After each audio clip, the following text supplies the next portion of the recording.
Showing you how to create a graphical user interface for any Python code you've written.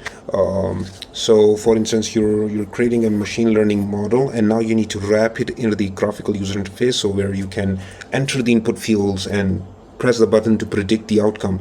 That's what we're going to be showing you. It can also be used in the calculator, Python-based calculator. You can enter the digits, press plus operators to get the outputs. So for first thing, you need the Anaconda navigator. I'm going to be using Spider for this purpose.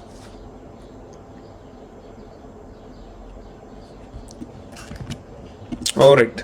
So now we've made a new file. We just saved it as video1. Don't mind the spelling, please. Now for this graphical user interface base, we're going to be using Tkinter library. It's a Python-based library, so let's import Tkinter first of all.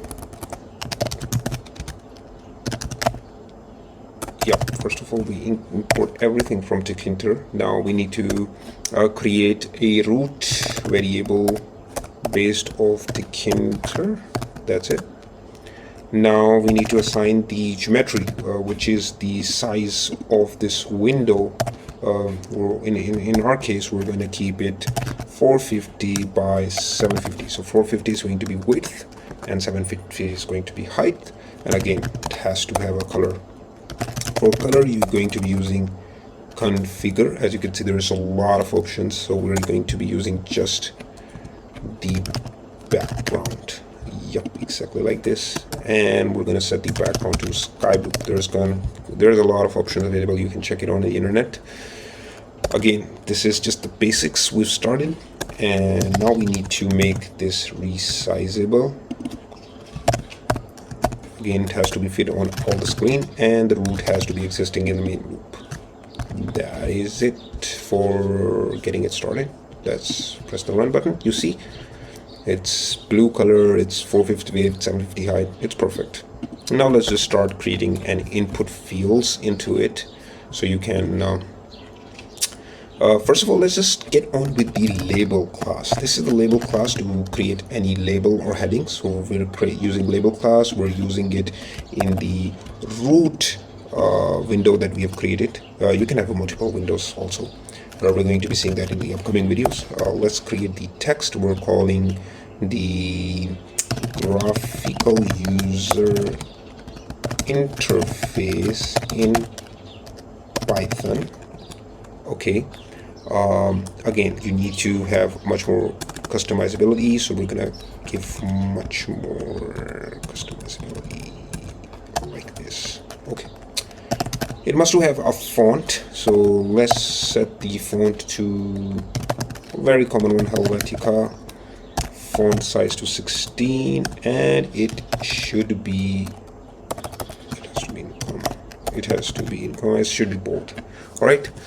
Again, the text has to have a color, so we're going to be using a yellow color in our case. Gonna use a relief variable, and we're gonna give it a solid. That's it. That's all it for creating a label, and we're gonna just pack it around.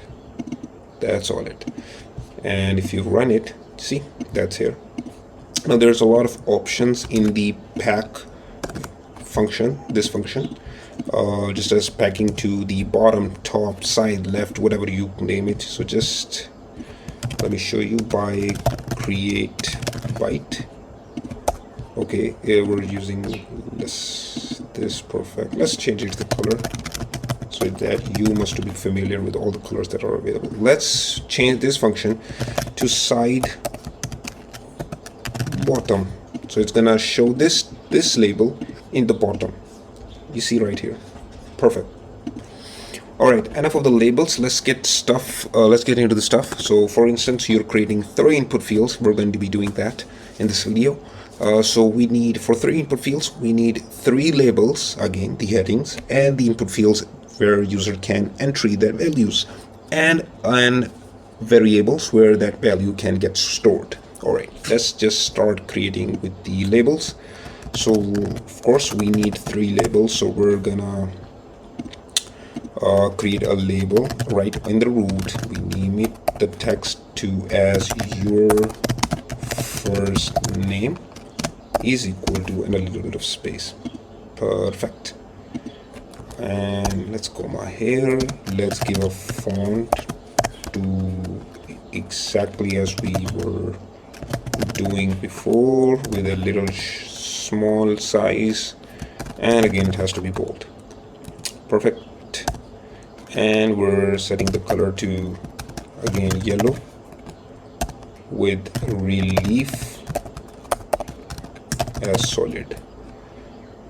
Okay, now here is the important, this is the width, this is the new thing, this is the width, again the width of the label, and this is the height, again the height of the label. We're just putting it to 2, we don't need it huge. And the most important in placing these labels are the placement points. These are x-axis placement point and y-axis placement point. So what are the x-axis placement point? Again, we want it to show on the 40th x-axis, and on the y-axis we name it to 80. Again, that's going to be enough. Let's call it 120. Let's call it 120. All right, let me just show you the preview first. You see, it's on the y-axis 120th, and on x-axis it's on the 40th position. Now we don't need to overwrite it, so we just have to take care of the x and y axis again and again. Let's go into the x-axis again. We want the x-axis to be the same. It has to come right down to that above label, and it has to be on the same distance as that. Let's paste these 3 labels, and you'll understand. Your phone number, we're gonna name it as your phone number, and again it has to be at the same 280. Let's name it. All right, let's run it. Again, it's coming with the same y-axis but a different same x-axis, sorry, and different y-axis. Perfect. Now again, we have the labels. Now we need the input fields where a user can enter the data. Now for creating an input field, we're going to be using a class called entry. Again, entry has to be created on the root, and an entry has to be saving that text somewhere. For that, we need to create, first of all, 3 variables. Let's say first name is a variable. We call it string var. It has to be accepting the string. And then this is the second name, string var. And this is the phone. We can use the number as well. I'm just using string var, that's okay. First name. Now this all text that's going to be entering in this entry field is going to get saved into this first name variable. We need to assign a width to this input field. Let's make it 20.